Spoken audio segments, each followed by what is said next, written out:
All right, welcome back. Tonight we're going to do sections 4.4 and 4.5. And this is on trend lines and domains and scatter plots. So we're going to start here with this first equation. And if we're given a domain, that means only this set of numbers is what we're going to look at. So we're going to plug, remember domain is the x. We're going to plug those in for x and solve for y. Now this equation, to me, it's easier to solve for y by adding x and then dividing by 2. So it's 1/2 x plus 3. To me, that's easier to plug in. So my range, when I plug -4 in, I get -2 plus 3, which is 1. When I plug -2 in, I get -1 plus 3, which is 2. When I plug 0 in, I will get 3. And when I plug 2 in, I'm going to get 4. It is linear, so it'll continue that pattern. You can write this as a solution set. So our ordered pairs are -4, 1, -2, 2, 0, 3, and 2, 4. So that means -4 gives us 1, -2 gives us 2, 0 is 3, and 2 is 4. It just asks to graph the limited domain. So those are just dots. We're done. That's our graph. There's nothing more. It's kind of like if on a number line you're supposed to graph x equals 1, all you do is you put a dot at 1. That's totally different than x is greater than or equal to 1, which means you have the closed circle and the arrow to the right. That's where the closed circle comes from, the equal piece. So we're just going to put the 4 dots for the 4 points that we have. We're going to do the same exact thing now for the second problem. And since we're given a domain, this bracket is the set of numbers, we're just going to graph those 5 points. Absolute value makes everything positive. Therefore, in my range, -2 becomes +2, -1 becomes +1, 0 stays 0, 1 stays 1, 2 stays 2. My solution set of numbers that I'm graphing is -2, 2, -1, 1, 0, 0, 1, 1, and 2, 2. End of solution set. So I'm going to graph that one in blue. 0 gives me 0. 1 and -1 both give me 1. 2 and -2 both give me 2. And you're done. You are just graphing the domain listed. That's it. Now, this one says for an extended domain. So that means we're going to graph this for everything that will make it work. So the first equation, I'm going to rewrite in y equals form. I like to always think of these as y equals mx plus b. B is the beginning, m is the slope. So that means since b is the beginning, if I plug 0 in, I get 1. And as we're going up by 1, our slope is 2. So when I plug the 1 in, I'll get 3. 2 will give me 5. 3 will give me 7. Each time it's going up by 2. That is your m. You can plug the numbers in and solve, like if I plug 4 in, 4 times 2 is 8, plus 1 is 9, or I can just know that it has to be 2 more. This time we're going to connect everything, so 0 gives 1, and then remember rise over run, so it's basically like over 1 up 2, over 1 up 2, over 1 up 2, over 1 up 2. And then we're going to draw the line, because it's the extended domain. Whoa, just pretend that's straight. And it's all of the numbers that make that work. So our domain is all real numbers, because I can plug any x value in and it'll work. I'm going to make that double R, and that means all real numbers. Alright, we're going to graph the same exact thing.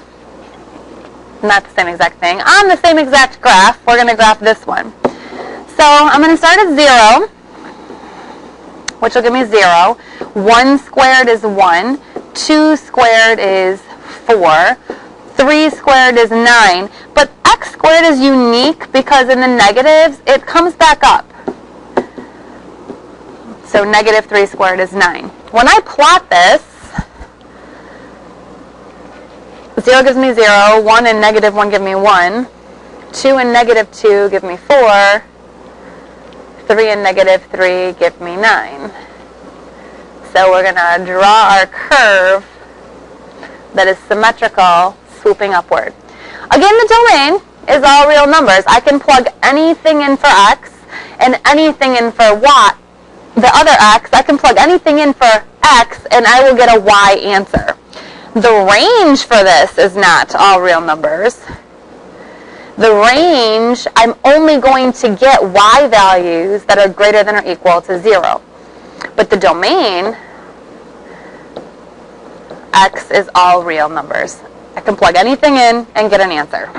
And it is a function because it does pass the one-to-one test or the vertical line test. All right, so when we collect data, we're usually looking for some sort of patterns. The data is not always the best. Like number of letters in your name and age, that probably doesn't have a whole heck of a lot to do with each other. So this is probably going to be no correlation.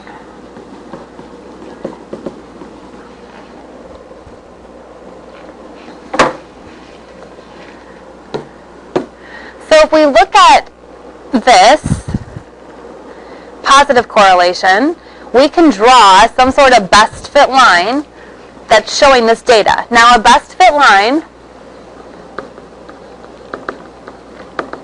has to hit at least 2 points. You want about the same number of points above and below.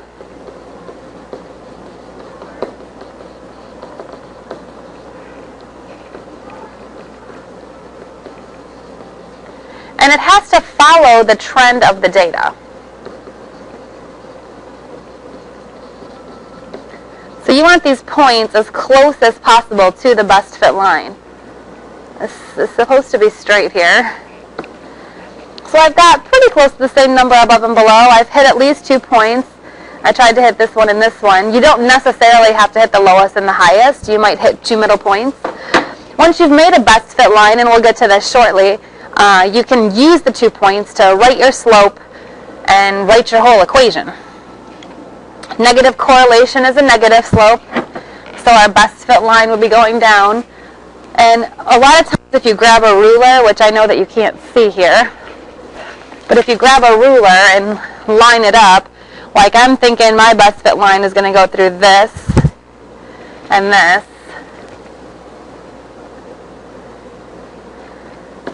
Like so.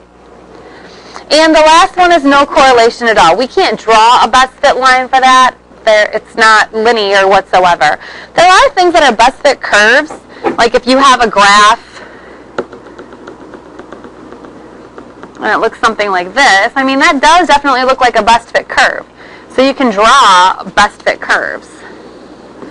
So this does have correlation, but this has no correlation at all.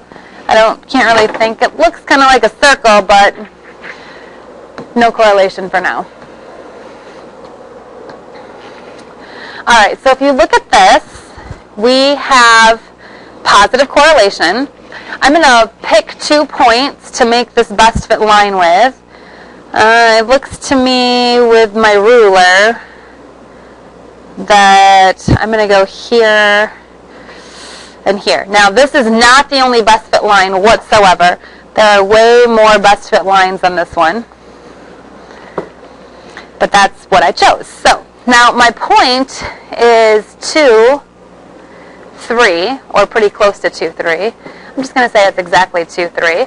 And this point right here is going to be 7. Let's see.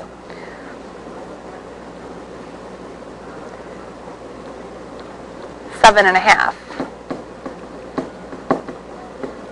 So if we want to find the slope of our best fit line, we can do rise over run.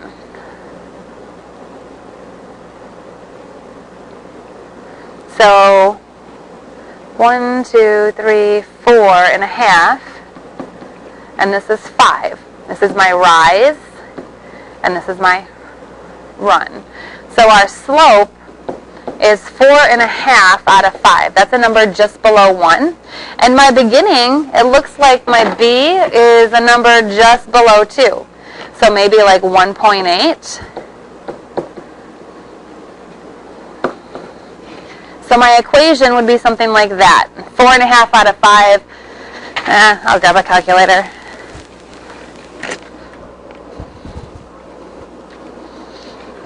So 0.9x plus 1.8. So that's my best fit lines equation. There's more than one right answer. If I wanted to predict what 20 would give me, I could either extend this line and extend this over, or I could plug 20 in and get an answer. That's positive correlation, so it should be going up. If not, that's not okay. And that's actually it for tonight. So, I'll see you tomorrow.